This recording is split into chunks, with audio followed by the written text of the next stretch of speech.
I'm Lisa Diersen, and I'm the founder and the director of the Equus Film Festival. All right. Could you tell me a little bit about your inspiration to create this film festival that's been going on for 6 years now? Yeah, we're in our sixth year in New York this year. A friend of mine, Rupert Isaacson, had a film called The Horse Boy, which is about his son's journey with autism.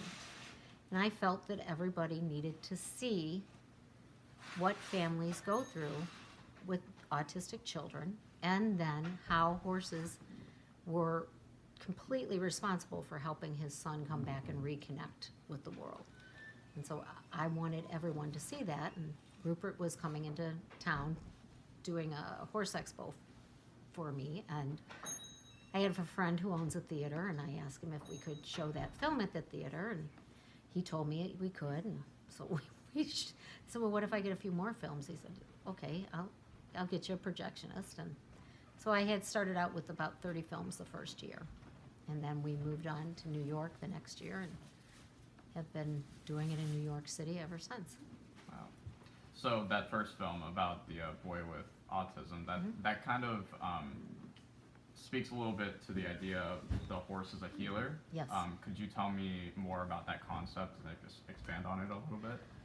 Well, horses have brought us to where we are. Every civilized group of human beings on the face of the earth had horses carrying them along to get them to where they are. Horses have carried us, they've carried our goods, they've carried our warriors into battle. They've been the ones that have gotten us to where we are. Now we don't use them in our part of the world anymore for travel or for transportation.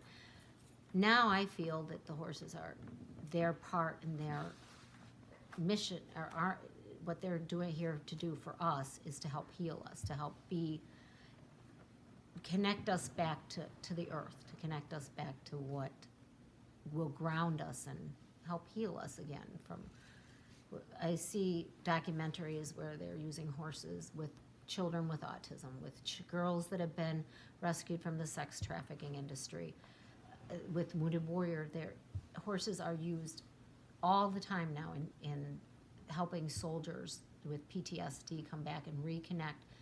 Dogs are great. Dog therapy is fantastic, but if you have a dog, you'll know that anytime you walk in the room, that dog is happy to see you, wagging its tail. Oh my gosh, you're home, or can I come see you? A horse, if you walk into a room and you have bad energy, that horse is going to read that energy and it will turn around and walk away from you. So horses are mirrors to what is happening to us and inside of us. And that's what makes them great therapy tools, because the horse will read how you're feeling, or if you're anxious or you have bad energy, or they just will respond that way. So the field is growing. It's called equine assisted therapy, or equine assisted learning, or equine assisted psychotherapy, along with PATH, which is what they use with children and people, children, adults, anyone with handicap, therapeutic riding, because they found that the movement of the horse is the same as the movement of the human being with our hips. Kids who have skeletal issues, muscle issues, when they're riding, there's now documented research that's been done. It helps improve the core. It helps trigger, and you'll find out when you talk to Bruce later, it triggers muscle memory, and it helps people get back into, and you'll talk to families that have kids that can't walk on their own. They get on a horse, and all of a sudden they're able to engage and do more and move more on their own and everything else. So they're here to give us so much more. Yeah, these are such amazing, majestic, and socially connected creatures, which is a fantastic. It's a fantastic creature to create this film festival. Oh, energy around. and power and. And they've been in Yeah. our history, as you touched on Right. a little bit, for thousands of Right, years, right. and they're just wonderful creatures. So with that, I kind of wanted to talk more about the film festival itself. So you started in 2012. Do you want to tell us a little bit about when you started and kind of the progress that's been made since then? Oh my gosh, it's grown. We started it of course, in St. Charles, Illinois, and then we moved to New York because someone asked me, if you want to make this film festival grow, where would you put it? And Chicago's a great location, but New York City is very central. We have a lot of filmmakers that come from Europe, so people come in, can fly to New York and come to the festival. Our festival's grown into almost like it's more an industry event where we give our Winnie Awards. Once a year we give out the Winnie Awards to the top films, and then we take those films and we travel with them all throughout the year. So this year we're in Sedona, Arizona, and we'll be in LA. And when we're in LA in June, we'll be unveiling our online platform. So people will be able to access the Equus Film Festivals on a pay-per-view platform. That will start in June. So we're going to do a bi-coastal launch of that because we'll be screening films in LA and we'll be screening films in Maryland at the same time. So, but it's grown. It's grown from 30 films to we have commercials, we have documentaries, we have shorts, we have music videos. You name it, we have the content that's been created. We're now moving into creating what I like to call video books, because we have art and we have literary award component as well as the film component. And our authors, they write wonderful horse stories, whether it's children's stories or young adult or adult stories. We have an incredible mystery writer. But this will connect our authors because they'll be either sitting and reading, kind of like this, with reading their books, and people can pay for a chapter for a series. It'll be kind of like a serial where people can watch each chapter, or if they have animation that goes with it or whatever. So it'll connect the authors now in a visual way that authors haven't been connected before. So that's kind of giving us another fun thing. And we use art, and we have an international art contest as part of it. So it's kind of just keeps evolving. So now last year we had 90 some odd films that had been submitted. We have a lot of films that get submitted. Not everything gets on to go be screened in New York, but we have a submission process, and I have a jury that's from all over the world that screen the films. So. Wow, that's incredible. And so kind of on the note of the video booklets that you just talked about, what are some other ways that you guys are innovating for the future of the film festival? Oh, well, touring. We were one of the first festivals that ever kind of started touring, and we started touring as a way to help nonprofits and to get our message out. So the first tour stop we ever did was with Julianne Neal in Camden, South Carolina. The town of Camden invited us in to bring the films, and we came in and to help her promote the Marley Project, which is a children's literacy program. And we do a lot with Julianne, with her kids in school, and education programs and stuff like that, using horses and media and teaching people how to make films and how to bring stories to life. So we started with Camden, and now we do 13 or 14 stops a year. And we're in Canada, we'll be in the UK next year, and France, and then I've been on the phone talking to people in Singapore, so it just keeps growing and growing. Wow, that's awesome.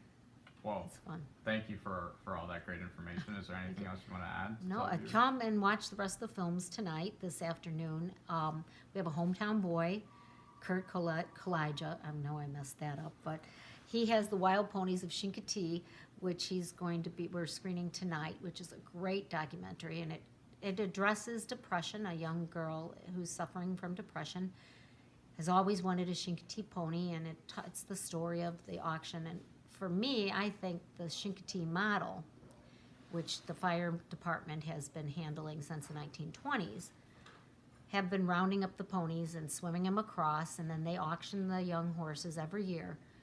That's a model that could work for our American Mustangs that are all that they're trying to round up and slaughter across the country. And we have wild horses from the East Coast to the West Coast of the United States. They're not just in the center of the United States, from the wild ponies on the Outer Banks to wild horses in Oregon. We have herds everywhere. And if the communities embrace those herds and manage those herds and turn those herds, the selling of the young horses, into a positive thing like they do with the Chincoteague ponies, there's an entire festival around the Chincoteague ponies. It brings 600,000 people. In 10 years, they've had 600,000 people that, I mean, they get 50 to 60,000 a year just to come to the auction. And they have a pony fest, and they have carnival that goes in part of it, and it's a big community event that lasts a week just around the one-day auction of the ponies. So if communities got together and figured out a better way to do this, instead of just rounding up the horses, herding them into a trailer and shipping them off down to Mexico to the slaughterhouses, there's different ways to save the horses. What other issues are prevalent with the horses nowadays? I'm Yeah. sure there's a lot, Oh, but there if you just want to go there through a couple. Well, we have a little checklist that we like to talk about. The soaring of the Tennessee walking horses, which is beyond my comprehension that people can do that to horses. We have the nurse mare foal industry that is because of the racing industry, and it's one of the horse racing industry's dirty little secrets that they need to take care of. It's a business that's only been around about 40 years, and there has to be a baby horse born for a nurse mare to have milk to give to a thoroughbred baby when the thoroughbred mom goes off to be bred. They don't ship the baby with, because you might have $1 million baby. So the baby horse has to be able to be nursing on another horse. Well, that horse's baby, the nurse mare's horse, becomes the byproduct, and they are either killed or done away with. And so that's an industry that has to stop. There's different ways to do that. Easiest way would be that the jockey club could allow for artificial insemination. They don't allow for that. Every thoroughbred has to be live covered to be registered in the jockey club. Every other horse breeding association allows you to. AI, not the jockey club. So that's how easy that problem could get solved. But you have that. You have PMU mares, which is any woman that's out there taking Premarin. That Premarin is made with pregnant mare urine. Those mares are standing in a big, long barn, catheterized all the time. They're impregnated.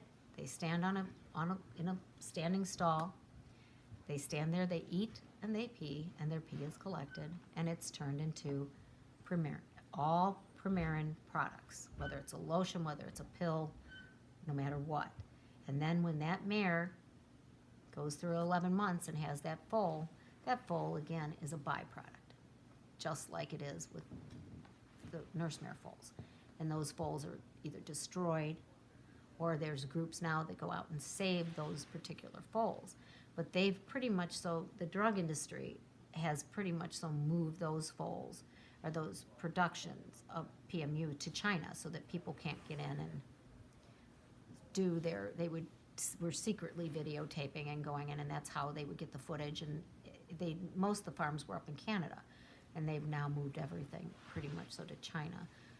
But those kind of issues just are the top. Equine slaughter. We're a civilized society. We shouldn't be eating horses that are full of drugs. We shouldn't be eating horses anyway. To me, it's like eating. I don't want to say it sound nuts and say a family member, but I raise horses. We have horses at home. They're part of our family. So, but it's as society evolves, I'm hoping those are issues and problems that we can help shed a light on, put a spotlight on it, as we do with Spotlight Rescue Series, and make people aware, and hopefully help to bring an end to it. So. And you guys also